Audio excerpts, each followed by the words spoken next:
Assalamualaikum warahmatullahi wabarakatuh. Izin perkenalkan diri, nama saya Putra Dwijaya Diwirabuana dari kelompok 7 Praktikum Teknik Manufaktur 2. Dalam video kali ini saya akan menjelaskan tentang mesin bubut konvensional. Mesin bubut konvensional ini yaitu suatu mesin perkakas yang penggunaannya untuk memahat suatu benda-benda silindris atau benda silinder. Jadi si benda-benda silinder ini jika ingin memahat dikhususkan untuk mesin bubut konvensional, seperti produk yang dihasilkan dari mesin bubut konvensional ini yaitu ulir baut, lalu dan benda-benda silinder lainnya seperti itu. Jadi buat prinsip kerja dari mesin bubut sendiri ini yaitu si benda kerja yang bergerak dan si pahat yang diam. Dalam artian si benda kerja ini berputar bergerak, dan si pahat ini yang diam. Seperti itu. Buat persumbuannya sendiri, mesin bubut ini memiliki dua sumbu yaitu X dan Z, di mana X dan Z ini bergerak secara melintang ya. Jadi pergerakannya tuh hanya horizontal seperti itu. Dalam mesin bubut sendiri ini pada praktikum kali ini kita akan membuat suatu pengkartelan dan penguliran. Jadi suatu penguliran itu dikhususkan untuk kita membuat ulir-ulir seperti pada baut dan pada ring, pokoknya part-part mesin seperti itu ya. Dan pengkartelan ini contohnya pada injakan sepeda yang untuk boncengan seperti itu.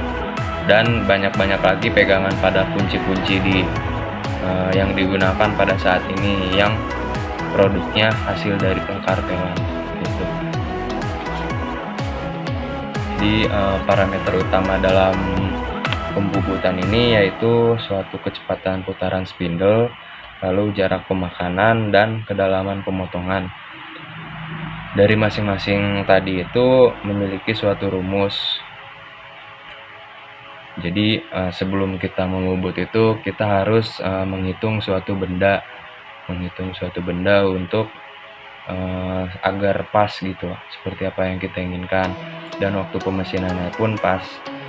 Untuk proses pengkalibrasian sendiri mesin bubut ini sangat bisalah simple ya, sangat simple. Jadi kalibrasi itu yaitu mengonolkan suatu mesin jadi terhadap suatu benda.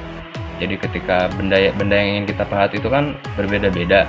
Jadi ketika kita ingin memahat itu kita perlu pengkalibrasian. Jadi mengenolkan terhadap si bentuk benda yang ingin kita pahat ini. Jadi agar perhitungan jarak dan waktu itu pas seperti itu. Dan untuk pengkartelan sendiri ini memiliki suatu rumus lagi. Jadi ketika kita ingin memahat suatu benda yaitu dengan pahat rata, alur, tirus, ulir, dan kartel. Jadi ketika RPM yang kita pakai itu 440 misalnya. Jadi dalam pengkartelan ini kita gunakan seperempatnya. Jadi 1/4 kali 440 ini yaitu 110 ya, bisa kita dapetin yaitu 110. Lalu 110 ini bisa kita hitung dalam suatu waktu pemakanan pada mesin ketika melakukan pengkartelan seperti itu. Dan pengkartelan ini